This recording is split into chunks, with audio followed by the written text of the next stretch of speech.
On the orbital station Viridian Nexus, floating in the quiet dark between star systems, delegates from over 30 species gathered for the Galactic Summit on Mutual Defense and Trade. The station hummed with low-energy lights, recycled air, and the soft murmur of 100 different tongues. Most species kept to their own clusters, wary of others, but all watched the humans with a mix of curiosity and unease. Earth had only joined the Council 5 years ago, and its people were still labeled Deathworlders, a term used for species born on planets so violent and unstable that survival itself was a form of warfare.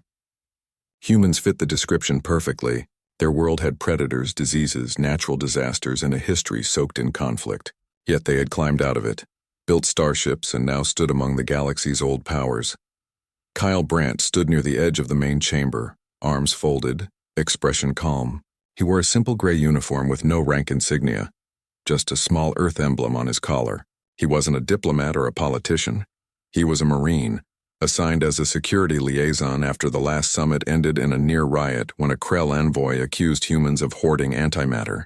Kyle had said nothing then, just stood quietly while the argument burned out. That was his way. He listened more than he spoke, watched more than he moved, but others noticed him anyway. His build was lean but strong, his eyes sharp, and there was a stillness about him that made even the tallest reptilian delegates lower their voices when passing by. The summit's main topic that day was resource sharing in the Outer Rim. The Zenthari Dominion, a proud and ancient empire with sleek silver ships and rigid hierarchy, controlled most of the rare minerals needed for warp cores. Their representative, High Commander Vrel, stood at the center of the chamber, his scaled face unreadable, 4 eyes scanning the crowd like a predator surveying prey. Vrel had a reputation for arrogance. He believed the Zenthari were the natural rulers of the galaxy, and all others, especially newcomers like humans, were little more than animals learning to wear clothes. As the debate dragged on, Vrel grew impatient. When Elena Morrow, Earth's ambassador, suggested a fairer distribution system that included human colonies, Vrel let out a sharp hiss. "Earth has no standing here," he said, his voice amplified by a translator collar. "Your species barely survived its own cradle. You clawed your way out of mud and blood. You are not equals. You are guests, and unruly ones at that." A ripple of murmurs spread through the room. Some agreed. Others stayed silent. Elena held her ground, but before she could respond, Vrel turned his gaze to Kyle. "And this one," he said, pointing a clawed finger, "stands like a guard dog. Does Earth send its beast to speak for it now?" Kyle didn't move. He didn't blink. He just stared back. Vrel stepped forward, his armored boots clicking against the metal floor. "You do not even understand honor," he said, his tone dripping with contempt. Then, without warning, he swung his arm and slapped Kyle hard across the face. The sound cracked through the chamber like a gunshot. The blow was meant to humiliate, to show dominance, to remind everyone that humans were beneath notice. For a full second, nothing happened. The room froze. Elena gasped. Several delegates leaned forward. Even the Zenthari guards tensed, unsure if their commander had gone too far. Kyle slowly turned his head back to face Vrel. There was no anger in his eyes, only cold, quiet focus. A faint red mark bloomed on his cheek, but he didn't raise a hand to touch it. Instead, he gave the smallest of smiles. It wasn't friendly. It was the kind of smile a wolf might give before it moves. 5 seconds passed. Then Vrel's head tilted slightly as if confused. A thin red line appeared around his neck. His eyes widened. His body stiffened. And then, with a soft thud, his head slid off his shoulders and hit the floor. Blood sprayed in a short arc before the Zenthari's body collapsed behind it. Silence. Then chaos. Alarms blared. Delegates scrambled for exits. Zenthari guards shouted in their guttural tongue. Weapons drawn, but they didn't fire. They were too stunned. Elena rushed to Kyle's side, her voice low and urgent. "What did you do?" Kyle didn't answer right away. He knelt, picked up Vrel's head by the crest of bone on its skull and held it up for all to see. The 4 eyes stared blankly into nothing. "He should have read the briefing," Kyle said quietly. Hidden in his sleeve, a hair-thin wire made of monomolecular alloy had been coiled around his wrist. Triggered by a muscle twitch, it had extended in less than 1/10 of a second, slicing through Vrel's neck before the commander even registered the motion. It was a tool, not a weapon, designed for emergencies, for cutting through hull breaches or restraints. But in the hands of a Deathworlder, Even a rescue tool could become a blade. Security drones flooded the chamber, sealing exits and scanning for threats. Liaison officers from neutral species tried to restore order, but the damage was done. The image of Vrel's decapitation was already being transmitted across the network. Within minutes, every major newsfeed in the galaxy carried the footage. Some called it an act of war. Others called it justice. Most just called it terrifying. Kyle handed the head to a trembling protocol droid and walked calmly toward the human delegation's shuttle bay. Elena followed, her mind racing. "They'll blame us," she said. "The Zenthari will demand your head in return." "Let them try," Kyle replied. Back on the shuttle, he sat by the viewport watching the stars. He wasn't proud of what he'd done, but he wasn't sorry either. On Earth, children learned early that showing weakness invited attack, that some predators only understood one language, the language of consequence. Vrel had spoken first. Kyle had answered in kind. As the shuttle detached from Viridian Nexus and turned toward the nearest human outpost, a message came through from United Earth Command. It was short and direct. "Return immediately. Situation escalating." Kyle closed his eyes. He knew what came next. The galaxy had just learned a hard lesson about Deathworlders, and humans were only getting started. The fallout from Viridian Nexus spread faster than any warp signal could carry it. Within hours, the Zenthari Dominion declared a state of high alert. Their war fleet, one of the largest in the galaxy, began mobilizing along the outer rim. Broadcasts from their homeworld demanded Earth surrender Kyle Brandt for immediate execution and pay reparations for the assassination of High Commander Vrel. They called it a dishonorable murder, a stain on galactic law. Other species watched closely, unsure whether to side with the old empire or the new, unpredictable force that was humanity. On Earth, President Elena Morrow addressed the United Council in a closed session. She refused to hand over Kyle. "He acted in self-defense," she said, her voice steady. Vrel struck first. Under Article 12 of the Interspecies Conduct Treaty, physical aggression against a delegate grants the right to proportional response. The council members exchanged glances. The treaty existed, yes, but no one had ever invoked it after a decapitation. Still, Elena stood firm. Earth would not bow. Not again. Meanwhile, Kyle was not in a cell. He was in a secure residence on Mars Colony 7, under watch but not imprisoned. United Earth Defense Command knew his value. They also knew the Zenthari would not stop at words. Intelligence reports showed unusual ship movements near human frontier colonies. Supply lines were being cut. Civilian freighters went missing. The Dominion was testing Earth's resolve. Assigned to debrief Kyle was Leia Carter, a xenolinguist and strategic analyst with a sharp mind and sharper instincts. She had studied Deathworld cultures for years and understood that human behavior often confused outsiders because it mixed restraint with sudden, overwhelming force. She met Kyle in a quiet room with soft lighting and no windows. He sat calmly, hands on his knees, eyes alert but relaxed. "Why did you kill him so fast?" she asked, not as an accusation but as a question. "Because slow would have been worse," Kyle replied. "If I'd waited, he'd have thought I was scared. If I'd fought back with fists, he'd have called it animal rage. But 5 seconds. That's precision. That's control. That tells them we're not wild. We're just dangerous when crossed." Leah nodded. She'd read the footage frame by frame. The wire, the timing, the lack of hesitation. It wasn't rage. It was discipline. Something the Zenthari didn't expect from mudborne species. As days passed, Leah dug deeper into intercepted Zenthari comms. Using a cracked encryption key from a captured scout drone, she found something chilling. Vrel hadn't been at the summit just to negotiate. He'd been overseeing a secret operation, smuggling bioweapons designed to target human DNA. The plan was to sterilize new Earth colonies, making them uninhabitable without triggering full-scale war. The slap had been a test, to see if humans would react emotionally like frightened prey. If they did, the attack would begin within weeks. Kyle listened in silence when she told him. Then he said, "They picked the wrong species to test." News from the frontier grew worse.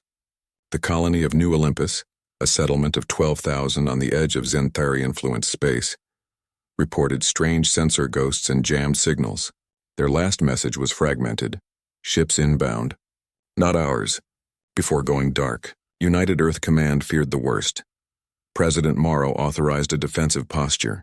Fleets were repositioned. Civilian evacuations began. But Earth couldn't fight a war on its own. They needed allies. Leah proposed a bold move. Release the evidence of the Zenthari's bioweapon plot to neutral species. If the truth got out, even the Dominion's allies might hesitate. The plan worked better than expected. The Kavani Collective, long suspicious of Zenthari expansion, leaked the data across the galactic net. Outrage followed. Species that once mocked humans now saw them as victims of a hidden genocide. Support for Earth grew. Trade embargoes hit the Dominion. Their fleet slowed. But the Zenthari were not done. Instead of backing down, they doubled down. A massive armada, led by Admiral Kor, Vrel's former second-in-command, set course for New Olympus. Their message was clear. If Earth wouldn't surrender Kyle, they would burn a human world as punishment. Kyle watched the tactical display in the Mars Command Center. New Olympus wasn't just any colony. It was where he'd trained as a cadet, where his younger sister had moved with her family. He turned to Leah. They think we'll panic. They think we'll beg. What do we do? She asked. We show them what a death world really looks like, he said. On New Olympus, colonists received emergency alerts, but instead of fleeing, many stayed. They activated hidden defense protocols, plans developed over years just in case. Automated turrets rose from the ground, drone nests powered up in the hills, underground bunkers filled with supplies and weapons. The colony had been built on a planet with acid storms, predatory flora, and seismic instability. Surviving that had taught them how to prepare for anything. When the Zenthari fleet dropped out of warp above the planet, they expected surrender or chaos. Instead, they found silence. No transmissions. No visible defenses. Just a green-blue world turning slowly in the void. Admiral Kor ordered a landing force. Thousands of armored troops descended in drop pods. The moment they hit the surface, the planet seemed to wake up. Mines detonated underfoot. Drones swarmed from canyon walls. Colonists, farmers, teachers, engineers fought with rifles, traps, and sheer knowledge of the terrain. They used the weather, the wildlife, even the planet's magnetic fields against the invaders.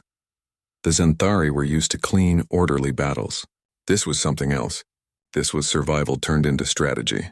Within hours, their landing force was in retreat, half of it lost. Back on Mars, Kyle watched the live feed. He didn't smile. He just said, they still don't understand. Leah looked at him. What now? Now they send their flagship, he said. And that's when we go to them. Intelligence confirmed it. The Dread Sovereign, the Dominion's most powerful warship, was en route. It carried a planet cracker warhead, a device capable of shattering a world's core. Its target, Earth. Kyle stood up. I'm going with the strike team. Leah didn't argue. She knew there was no point. Some things had to be faced head-on, especially when the other side thought you were weak. As preparations began, Kyle packed a small kit, his monowire, a combat knife forged from asteroid iron, and a photo of his sister's kids. He didn't say goodbye. He didn't need to. Action spoke louder than words, especially in the language of Deathworlders. The galaxy was watching, and this time they would see not just a slap answered in 5 seconds, but an empire challenged by those it had underestimated. The Zenthari armada hovered above New Olympus like a storm cloud made of steel and spite. Their ships blotted out the sun, casting long shadows over the colony's valleys and domes. But the expected surrender never came. Instead, the surface erupted in chaos. Controlled, calculated chaos. Hidden turrets opened fire from canyon walls. Drone swarms, no bigger than birds but sharp as razors, tore through landing craft. Colonists used the planet's own dangers against the invaders, luring squads into acid marshes, triggering rock slides with sonic charges, even releasing native predators trained to hunt armored targets. The Zenthari had come expecting docile settlers. They found warriors who had spent generations surviving a world that wanted them dead. Kyle Brandt watched the battle unfold from orbit aboard the human frigate Ironwood. Beside him stood Sergeant Dante Cruz, a veteran with cybernetic eyes and a dry sense of humor, and May Whitlock, a quiet engineer who could rewire a starship blindfolded. They were the core of the strike team assigned to board the Dread Sovereign, the Zenthari flagship now moving into position to deploy its planet cracker warhead. Intel confirmed the weapon was armed. If it fired, New Olympus would crack open like an egg, its core destabilized, its people swallowed by fire and rock. They think we'll beg for mercy, Dante said, cracking his knuckles. They don't know we bring our own kind of mercy. Kyle didn't answer. He was reviewing the schematics of the Dread Sovereign, a monstrous vessel shaped like a coiled serpent, its hull lined with bioreactive armor that healed minor damage. Boarding it would be near impossible. But not for Deathworlders. Humans had spent centuries breaching fortresses, sinking warships, and storming bunkers on their own planet. Space was just another battlefield. The plan was simple because simple worked. The Ironwood and 2 other frigates would launch a feint, attacking the flagship's rear shields while dumping chaff and decoy signals to mimic a full fleet assault. In the confusion, a stealth pod carrying Kyle, Dante, and May would latch onto the ship's maintenance spine, a narrow corridor used for external repairs. From there, they'd cut through the hull and move inward. As the frigates engaged, explosions lit up the void. Centauri point defense turrets swiveled wildly, chasing phantom targets. The stealth pod slipped through like a shadow. It struck the Dread Sovereign's spine with a soft thud, magnetic clamps locking into place. Inside, the 3 humans suited up in light combat armor, helmets sealed, weapons primed. Kyle led the way. A plasma torch hissed as it cut through the outer hull. The metal screamed, then gave way. They dropped into a dimly lit service tunnel, the air thick with the smell of ozone and something organic like wet scales. The Centauri built their ships alive, grown more than constructed, and the walls pulsed faintly with a slow rhythm. "Stay sharp," Kyle whispered. "This place breathes. It might notice us." They moved fast, avoiding main corridors, sticking to ventilation shafts and utility lines. May carried a jammer that scrambled internal sensors, buying them time. Dante covered the rear, his rifle scanning every shadow. The ship groaned around them, a living beast unaware of the parasites in its veins. Twice they encountered patrols.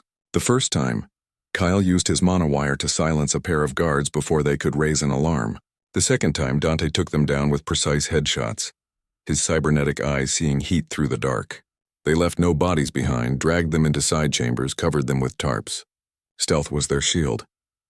Deep inside the ship, they reached the warhead chamber. It was a spherical room, the planet cracker suspended in the center like a black sun, humming with enough energy to unmake a world. May went to work immediately, her fingers flying over a stolen access panel. "It's locked into final sequence," she said. 10 minutes until launch. Can you stop it?" Dante asked. "I can delay it. Maybe disable the targeting. But to fully disarm it, I need to get inside the core housing. That means cutting through 3 layers of fail-safe shielding." "Do it," Kyle said. "We'll hold the door." As May worked, Kyle and Dante barricaded the entrance with wreckage and rigged proximity charges. They didn't have to wait long. Alarms blared. Red lights flashed. The ship knew something was wrong. Heavy footsteps echoed down the hall. Elite Centauri shock troops, taller, armored with venom-dripping blades, charged the chamber. Kyle met them at the threshold. He didn't fire. He moved like water, dodging, weaving, using their momentum against them. One swing of his asteroid iron knife opened a throat. A twist of his wrist sent another crashing into the wall. Dante picked off the rest with short bursts, his aim flawless. But more kept coming. The ship was waking up. "May," Kyle called. "How much time?" 3 minutes. "I'm in the second layer," Kyle nodded. He pulled a small device from his belt, a sonic emitter tuned to the frequency of Centauri pain receptors. He activated it. A high-pitched whine filled the corridor. The shock troops shrieked, clutching their heads, their coordination breaking. It wouldn't last long, but it bought seconds. In those seconds, May finished. "Got it," she said, yanking a crystal core from the housing. The warhead's hum faded to a whisper. "It's dead," but their mission wasn't over. Intel said Admiral Core was on the bridge, overseeing the attack. If they left him alive, he'd just build another weapon. Kyle looked at his team. "We finished this." They moved toward the bridge, now openly fighting their way through. Alarms screamed. Doors sealed, but May bypassed them with quick hacks. Kyle's knife found more throats. Dante's rifle stayed hot. They were tired, bleeding, low on ammo, but they were human, and humans didn't stop until the threat was gone. They reached the bridge. It was vast, filled with glowing consoles and towering command thrones. Admiral Core stood at the center, his scales dark with rage. He turned as they entered, his 4 eyes burning with hatred. "You dare board my ship," he hissed. "You dared threaten my home," Kyle replied. Core drew a ceremonial blade. "I will peel the skin from your bones and feed it to my young." Kyle didn't waste words. He charged. The fight was short. Core was strong, fast-trained in ancient dueling arts. But Kyle had grown up in alleyways and war zones where rules didn't exist. He feinted left, then drove his knife upward through Core's jaw and into his brain. The Admiral collapsed without a sound. As the life left Core's eyes, Kyle pulled a small detonator from his vest. May had planted charges on the ship's core during their approach. "Time to go," he said. They ran. Behind them, the Dread Sovereign began to die. Lights flickered. Walls bled black fluid. By the time they reached the escape pod, the ship was convulsing. They launched just as the core overloaded. The explosion lit up the sky above New Olympus, a silent bloom of fire and metal. The Xanthari Armada, leaderless and confused, broke formation. Some fled. Others surrendered. On the surface, colonists cheered. On Earth, people watched in awe. And in the pod drifting through the dark, Kyle closed his eyes. The reckoning was done. But the galaxy would remember. Because when you strike a Deathworlder, you don't just wake a man. You wake a storm. Inside, the beast meant more than just breaching its hull. It meant surviving its mind. The Dread Sovereign was not like human ships built of cold metal and logic. It was grown, not made. Its corridors lined with pulsing tissue, its air thick with the scent of ammonia and old blood. Every step Kyle took echoed through a living maze that sensed intrusion like a wound. He moved with Dante and May behind him, their boots sticking slightly to the damp floor, their breath fogging in the chill. The ship knew they were there. It just didn't know how dangerous they were yet. They had neutralized the Planet Cracker warhead and killed Admiral Core, but escape was still far off. The Xanthari command structure was fracturing, but automated defenses remained active. Biomechanical sentries, half machine, half creature, patrolled the halls, their eyes glowing red in the dim light. Maze Jammer helped, but it couldn't hide their heat signatures forever. They needed to reach the secondary hangar on Deck 7, where their escape pod waited, tucked inside a maintenance bay. The journey took them through the ship's heart. They passed chambers filled with strange fluids, tanks holding half-formed soldiers suspended in amber goo, and control rooms where dead Xanthari still sat at their posts, faces frozen in shock. Dante kicked one console, muttering, "They built a tomb and called it a warship." Kyle didn't answer. He was watching the walls. They were tightening slightly, as if the ship itself was trying to crush them. "We're running out of time," he said.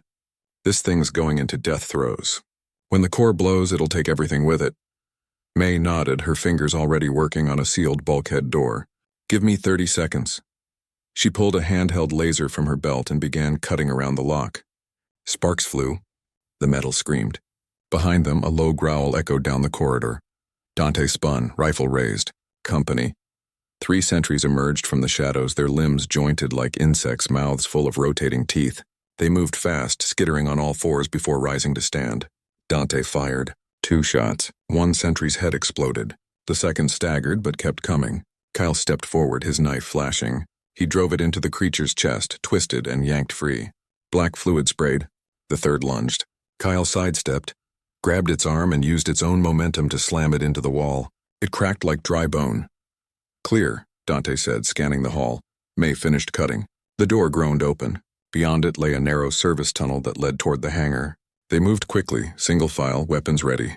The tunnel sloped downward, the air growing colder. Somewhere deep in the ship, alarms wailed in a language no human could understand, but the tone was clear.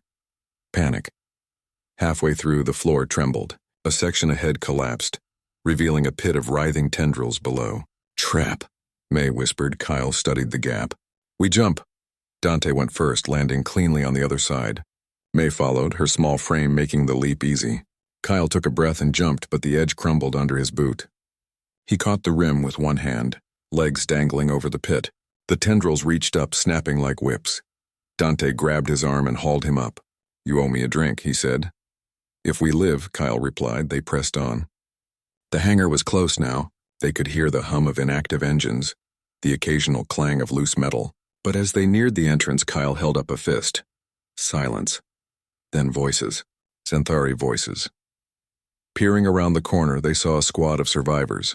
10 soldiers, battered but armed, guarding the hangar door. One of them held a detonator. "They're going to blow the bay," May whispered. Trap the pod, Kyle thought fast. Charging would get them killed. Waiting would let the ship explode with them inside. He looked at Dante. "Remember New Cairo?" Dante grinned. "Oh yeah. Years ago, during a riot on Mars, they'd used sound to disorient a mob. Low-frequency pulses that made people nauseous and confused." Kyle still carried a modified emitter in his pack. He pulled it out, set the frequency to match Xanthari inner ear sensitivity, and activated it. A deep thrum filled the corridor. The guards clutched their heads, stumbling. One dropped the detonator. Dante fired 3 quick shots, disabling, not killing. Kyle and May rushed forward, securing the detonator and tying the guards with cable ties from their kit. The hangar door opened. Their pod sat waiting, small and scarred but intact. May sprinted to it, powering up the systems. Dante covered the entrance while Kyle did a final sweep. That's when he saw it. A data core still blinking, mounted on the wall near the control panel. He ripped it free. Intel, maybe more. Kyle now, May called. He ran. They sealed the pod just as the ship gave a final, shuddering groan. Engines roared to life. The pod shot out of the bay like a bullet, tumbling into open space just as the dread Sovereign's core detonated. Fire swallowed the flagship, pieces of it scattering like shrapnel across the void. In the pod, they floated in silence for a moment, catching their breath. Dante checked his wounds, a gash on his arm, nothing serious. May monitored their course back to the Ironwood. Kyle held the data core, his mind already racing ahead. When they docked, Leah was waiting. She took the core without a word and rushed to the analysis lab. Within an hour, she had decrypted it. The files confirmed what they suspected. The Xanthari Dominion had been planning a systematic purge of all Deathworld species. Humans, the Krell, the Vorn, any race born on violent planets. They believed such species were evolutionary mistakes, too unstable to be allowed in the galactic order. Vrel's mission was just the beginning. Kyle listened, his face unreadable. They saw strength as a disease, he said. And now they're leaderless, Leah replied. Their fleet is scattered. Their allies are pulling away. The council is calling an emergency session. Kyle stood. Good. Let them see what happens when you try to cut out the heart of a Deathworlder. You don't get peace. You get a reckoning. He walked to the viewport, watching the debris field where the dread Sovereign had been. 5 seconds had started this. Now the galaxy would learn the rest of the lesson, not through speeches or treaties, but through action, through consequence, through the quiet certainty that some lines should never be crossed. And if anyone forgot, all they had to do was remember the head that rolled on Viridian Nexus and the storm that followed. The explosion of the dread Sovereign did more than destroy a ship. It shattered an empire's illusion of invincibility. Across the galaxy, news feeds replayed the footage. The Xanthari flagship tearing itself apart in silent fire, its warhead neutralized, its admiral dead, its fleet scattering like startled birds. Species that had once whispered about human brutality now spoke of human resolve. The council convened an emergency session not to condemn Earth, but to redefine its place among the stars. No longer were humans seen as crude newcomers from a savage world. They were recognized as equals, sovereign, capable, and worthy of respect. On New Olympus, colonists emerged from bunkers to find the skies clear. The Xanthari Armada had broken formation, many ships surrendering to human patrols, others fleeing into uncharted space. Cleanup began immediately. Medics treated the wounded. Engineers repaired damaged domes. Children played in the streets again, their laughter mixing with the hum of reconstruction drones. A statue was already being planned, not of a general or a politician, but of an unnamed Marine standing calmly after a slap. The plaque would read, "They should have studied us better." Kyle Brandt returned not as a hero in parades, but as a quiet presence walking among the people he'd helped save. He visited the school where his niece had hidden during the attack. He ate lunch with farmers who'd turned their plows into barricades. He said little, but his presence spoke volumes. The colonists didn't cheer when they saw him. They simply nodded, as if acknowledging a truth they'd always known. That protection sometimes wore a soft face and moved without noise. Back on Earth, President Elena Morrow addressed the United Council one final time. She presented the decrypted data from the Dread Sovereign's core, the proof of the Xanthari's plan to sterilize Deathworld species. Outrage spread. The Kavani Collective severed all ties with the Dominion. The Vorn Alliance offered military support to Earth. Even the reclusive Marathi opened their archives, sharing ancient records that showed similar purges had been attempted before, and always failed. The galaxy was learning a hard lesson. You cannot erase a species that evolved by surviving extinction. Kyle was summoned to the council chamber on Viridian Nexus, the same place where it all began. This time he walked in without guards, without fear. Delegates from dozens of species rose as he entered, not out of fear but respect. The Zenthari seat remained empty. Their empire was in civil unrest, factions fighting over what came next. Some called for peace, others vowed revenge, but none dared move against Earth again. Laia Carter stood beside him, her role now official, Earth's chief xenolinguist and cultural liaison. She had written a new primer for diplomats titled, Understanding Deathworlders, A Guide to Coexistence. It was already required reading across 3 sectors. In it, she explained that human restraint was not weakness, it was choice. And when that choice was removed, the response was swift, precise, and final. After the session, Leia found Kyle on a quiet observation deck, staring at the stars. They're rewriting the textbooks, she said, leaning on the railing beside him. In 10 years, every child in the galaxy will know what happened here. Kyle didn't look at her. Good. Maybe they'll think twice before slapping someone they don't understand. She smiled faintly. Do you regret it? The 5 seconds? He was silent for a long time. Then he said, regret is for people who had a choice. He made his. I made mine. That's how death worlds work. You act or you die. There's no middle, she nodded. She understood. She had studied 100 cultures, but none fascinated her like humanity. Because they carried peace in one hand and consequence in the other, and knew when to use each. In the weeks that followed, Earth signed new treaties, opened trade routes, and even hosted a cultural exchange program. Human music, art, and stories spread through the galaxy, but so did warnings. Bartenders on neutral stations began refusing service to anyone who mocked Deathworlders. Academy instructors used the Viridian incident as a case study in diplomacy and deterrence. The phrase, don't slap a Deathworlder, became a common saying, spoken with a mix of humor and caution. Kyle eventually returned to Mars Colony 7, not to a barracks but to a small home near the edge of the Red Plains. He planted a garden, something rare on Mars, and taught survival tactics to cadets who came from across human space. He never spoke of the Dread Sovereign or Vrel, but when asked what it meant to be human, he would say, it means you protect your own. Quietly if you can, loudly if you must. Years later, a young boy from New Olympus, now a thriving world with twice its original population, visited Kyle during a school trip.